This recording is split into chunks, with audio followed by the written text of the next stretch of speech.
Halo, kami dari kelompok C3 akan menjelaskan mengenai proyek pengurangan greenhouse gas yang ada di Indonesia. Jangan lupa di-like ya. Salah satu permasalahan lingkungan yang terjadi di Indonesia adalah sampah plastik. Indonesia merupakan negara kedua terbesar di dunia sebagai penyumbang sampah plastik, yaitu 64 juta ton per tahun.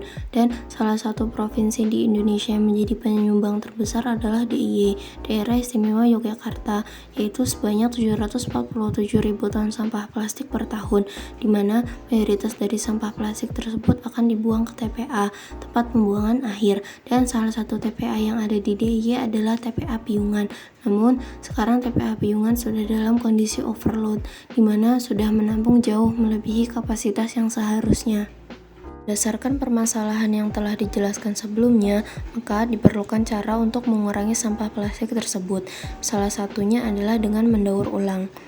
Terdapat penelitian yang menunjukkan bahwa salah satu cara mendaur ulang sampah plastik adalah dengan menggunakannya sebagai sumber bahan bakar solar atau dengan proses pirolisis, di mana penelitian tersebut digunakan sebagai dasaran pengusulan proyek ini, yaitu mendistribusikan produk bahan bakar solar hasil daur ulang sampah plastik dari tempat produksi kepada pengguna bahan bakar solar, yaitu masyarakat daerah istimewa Yogyakarta, di mana produk bahan bakar solar dari daur ulang sampah plastik yang telah dihasilkan tempat produksi akan didistribusikan menggunakan truk ke beberapa gudang penyimpanan yang tersebar di Provinsi DIY, yaitu di Wates, Wonosari, Sleman, Bantul, dan Danurjan. Kemudian produk tersebut akan diambil oleh konsumen di gudang penyimpanan terdekat untuk digunakan, sehingga akan mengurangi emisi gas metana dan karbon. Berikut adalah analisis dari solusi yang diberikan. Yang pertama adalah analisis manfaat bagi DIY. Yang pertama adalah pengurangan sampah yang sangat drastis karena sampah-sampah tertumpuk di TPA diubah menjadi bahan bakar minyak ini. Selain itu, daerah istimewa Yogyakarta juga mendapatkan jaringan distribusi untuk pembuatan bahan bakar minyak tadi secara efektif dan efisien. Lalu kedua adalah analisis manfaat bagi dunia. Yang pertama adalah pengurangan emisi metana dari CO2 karena sampah-sampah yang sebelumnya tertumpuk di TPA diubah menjadi bahan bakar minyak. Lalu yang kedua adalah membantu mengurangi gas CO2 yang terbuang dari kendaraan-kendaraan pengangkut sampah karena adanya jaringan distribusi yang efektif dan efisien. Yang ketiga adalah analisis efek dari solusi. Efek yang pertama adalah peningkatan indeks harga jual dari provinsi karena pemerintah provinsi mengatur harga jual dari bahan bakar minyak ini tadi. Lalu yang kedua adalah terbuatnya aturan yang mengikat untuk permasalahan pemilihan sampah tidak hanya untuk masyarakat DIY namun juga turis domestik maupun mancanegara.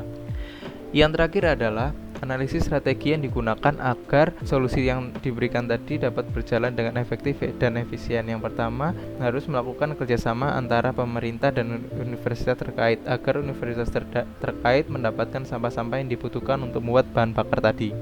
Yang kedua adalah pemerintah diharuskan untuk melakukan pelatihan atau membuat warga dan turis DIY dapat memilah sampah-sampah. Lalu yang ketiga adalah industri-industri yang menyumbangkan sampah plastik di DIY diharuskan untuk menggunakan bahan bakar ini. Menurut data, dari 3.882.288 penduduk di daerah istimewa Yogyakarta memiliki timbunan sampah plastik sebesar 1.683 ton per hari, di mana sampah ini didominasi oleh botol plastik 1 liter. Jika dihitung, maka dalam 1 tahun menghasilkan sampah plastik sebanyak 605.880 ton, di mana di dalam 1 liter botol plastik ini terdapat 120 gram emisi gas CO2. Jika dilakukan perhitungan, didapatkan jumlah emisi gas CO2 yang akan terjadi 5 tahun ke depan dengan estimasi peningkatan CO2 sebesar 20% sebesar 159.429,120. Menurut data Dinas Lingkungan Hidup Yogyakarta, dari 605,80 ton sampah, 50,82% telah diolah dan 49,18% belum dikelola. Dengan tingginya sampah plastik ini dapat memberikan solusi untuk menjadikan naiknya permintaan bahan baku solar 15% untuk memenuhi kebutuhan warga atau pabrik yang membutuhkan biosolar sebesar 285 KL per bulan. di mana pada tahun 2025 dapat ditemukan 46.555.795 ton CO2 dapat ditemukan di atmosfer akibat buruknya pengelolaan sampah plastik di daerah istimewa Yogyakarta.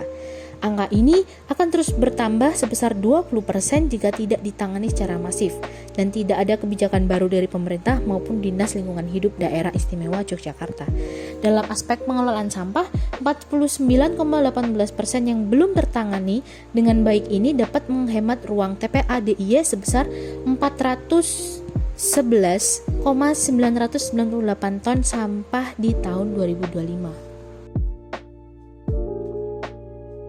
Berdasarkan Undang-Undang Nomor 18 Tahun 2008 Pasal 22 Ayat 1 tentang pengelolaan sampah, mengontrol kegiatan pemilahan sampah, pengumpulan sampah, pengiriman, pengelolaan, dan pengolahan akhir. Dalam PPRI Nomor 81 Tahun 2012 dan PMLH Nomor 13 Tahun 2012, maka sampah rumah tangga dan pelaksanaan 3R akan dikendalikan dan menjadi lebih bersih dan sehat.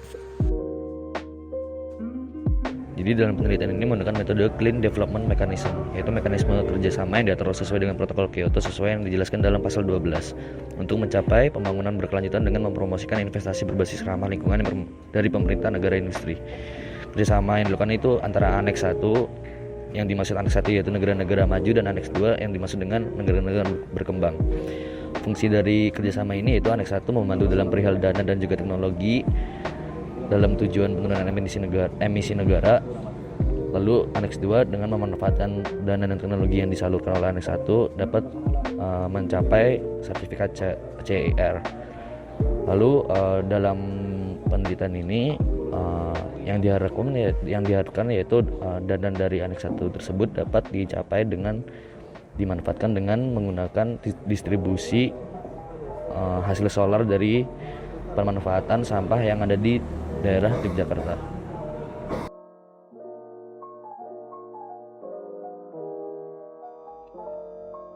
Berdasarkan perhitungan yang telah dilakukan, diketahui bahwa proyeksi arus kas pada tahun 2020 hingga tahun 2025 dalam proyek ini adalah sebagai berikut. Dapat dilihat bahwa adanya penambahan pengeluaran untuk gaji pekerja pada tahun 2024 dikarenakan adanya penambahan warehouse, sehingga perlu dilakukan penambahan operator warehouse dan satpam. Selain itu, pada tahun 2023 terdapat penurunan pengeluaran untuk sewa truk. Hal itu dikarenakan ada potongan harga dari tempat penyewaan sebagai bentuk kerjasama selama 3 tahun. Dengan melakukan pengurangan antara pengeluaran dengan penerimaan, didapatkan total arus kas sebagai berikut, dan saldo akhir didapat melalui penjumlahan antara arus kas bersih dengan saldo awal kas. Berdasarkan Project Idea Note bagian Source of Finance, diketahui bahwa equity yang digunakan adalah Dinas Lingkungan Hidup Daerah Istimewa Yogyakarta dengan debt long term yaitu sebesar Rp252.516.000 menggunakan Bank Mandiri kredit investasi. Selain itu diketahui juga indikatif VER price per metric tons of carbon dioxide equivalent sebesar $10 per metric ton of carbon dioxide equivalent atau setara dengan Rp141.353 per VER. Hal itu didasari oleh Indonesia Carbon Pricing. Sekian penjelasan dari kelompok C3. Jika ada salah kata, mohon maaf dan terima kasih telah menyaksikan. Jangan lupa di like ya.